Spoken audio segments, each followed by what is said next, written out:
Welcome back to the Wallet Security video series, short, focused videos designed to help you understand and protect your crypto and Web3 wallets. In this short video, we'll look at one of the most powerful and misunderstood security features in crypto wallets, the passphrase.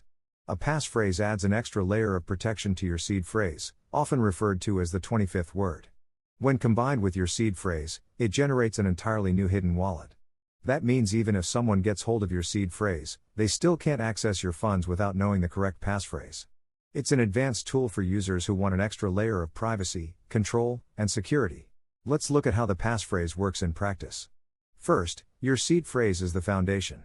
It's a set of 12 or 24 random words that generate your wallet's keys and addresses. Second, the passphrase is optional, but extremely powerful. It's a custom word or phrase you create during wallet setup, and it adds a second layer of encryption to your seed. Together, the seed and passphrase produce a unique wallet, completely separate from your main one. This is sometimes called the hidden wallet effect. You can also use what's known as a decoy wallet, by entering a secondary passphrase that generates a small bait wallet, helpful if you ever need to conceal your main holdings. It's important to remember, however, that there's no recovery option for passphrases. If you forget it, your funds are permanently lost. Finally, many hardware wallets support passphrases natively, allowing you to use this feature securely while staying offline.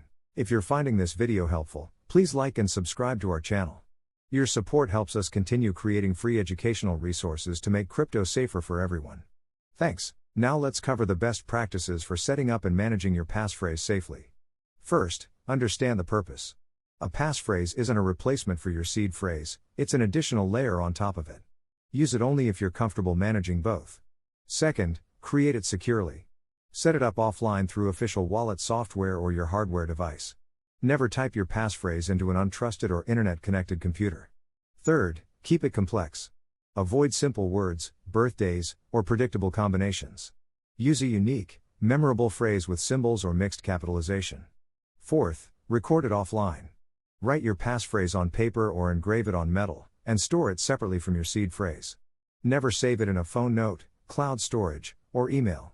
Fifth, test it. Before storing large amounts, try restoring your wallet using both your seed phrase and passphrase. Make sure it generates the correct wallet before transferring funds. And finally, don't forget it. There is no recovery or reset option for passphrases. Treat it with the same importance, or greater, than your seed phrase. This was a short introduction to the passphrase. It's a simple feature, but one that can make the difference between losing funds and keeping them secure. To test what you've learned, visit CryptoSafetyFirst.com and take our short quiz on wallet security and passphrase protection. And if you'd like to go deeper, explore the 3-wallet model, your guide to structuring crypto safely for daily use, trading, and long-term storage. For more free lessons, downloadable resources, and educational videos, visit CryptoSafetyFirst.com. Stay informed. Stay secure. Stay in control, and help others stay safe too. Thanks for watching.